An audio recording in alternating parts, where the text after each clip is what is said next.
Today I'm going to be discussing aquaculture and fish farms, but first I would like to explain what kind of struck my interest in this topic. On Labor Day week this past year, my parents rented a house, an oceanfront house, for the family to go down to and have like a perfect family vacation, and it was awesome. However, my 5-year-old nephew was with us, and there was a sea turtle nest right in front of our house, so keeping him away from it was really difficult. But what was even more awesome was seeing the groups of people that just come and take care of this nest nightly, daily. There's always people there, like waiting for these sea turtles to hatch. And the reason is because when the sea turtles hatch, they want to go towards light. But we humans have made it difficult for them, and they easily get confused because of the artificial lights from the street. They want to go more towards the land and not towards the moonlight over the sea. So, in learning about that, it kind of made me wonder, well, what else are humans doing to like mess with the ocean and something that you don't generally think about. We tend to take it for granted. And researching this, I found out about fish farming, which is something I would never think of, but it makes total sense because these fish farms or aquacultures supply more than a quarter of our restaurants with fish that we eat on a regular basis. Whether you're at the beach on vacation or at home, it seems like seafood is a pretty easily attainable source of protein for us. Um, Aquacultures have grown more than double in the past 15 years, so it's not something that's going to go away. And just to give like a little bit of background, aquacultures or fish farms are just like contained environments for fish to grow in. It's somewhere where we can watch them, we can feed them, we can make sure that they don't get sick, and if they do, we can take care of them. And they're usually like in shallow places, like along the coast, or artificially like in a pool, like a sea water pool, or places like that, where we can just maintain them. Worldwide production of fish farms actually produce 220 species of fish. So this is like no joke. Like this is a serious industry that's happening right now.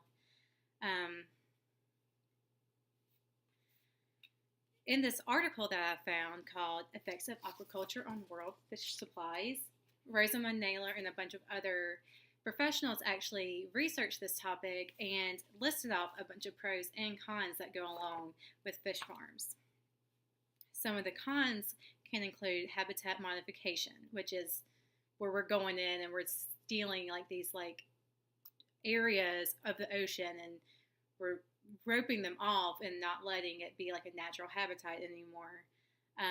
Another one is the use of wild caught seed stock or changes in the ocean food webs, because we're now taking the bait fish out of the ocean for the predatory fish in the ocean to eat, and we're using them to supply our farm fish food.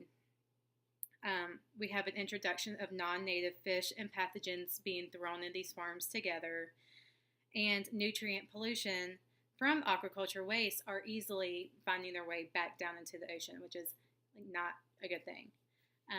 Some pros that go along with this and trying to find a way towards a more sustainable aquaculture would be farming lower on the food web, meaning farming those bait fish for ourselves instead of taking them from the ocean.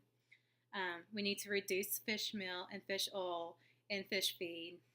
We need to integrate production systems and just in general promote this sustainable aquaculture idea. Naylor and her colleagues used 3 types of theories with persuasion that I was able to identify. The first of those being Aristotle's rhetoric approach and logos, because they use lots of logical and rational arguments to just try to like make their point. And the second one would be the ethical theory of consequentialism, because they literally say, if you don't stop doing this, then this is going to happen. However, if you do this, then this will happen. They encourage their audience to try to find the greater good throughout this whole article. The third theory I saw was the use of the scarcity, the putting the fear in people, because they literally, quote, say, Increasing scarcity of freshwater resources could severely limit the farming of herbivorous fish. Making this constraint, it's more important to develop aquaculture systems that are both ecologically and socially sound. When we were first learning how to become persuaders, we were introduced to this idea that persuasion and informational approaches are two separate things, with the informational approach being more of just kind of educating people, but the persuading is wanting people to make a decision. And this article is definitely more informational than it is persuasion. However, it does have some persuasive undertones hidden throughout all the information. The author is wanting to educate everyone, and while doing so, they're also persuading you to try to find a more sustainable way of doing these aquacultures.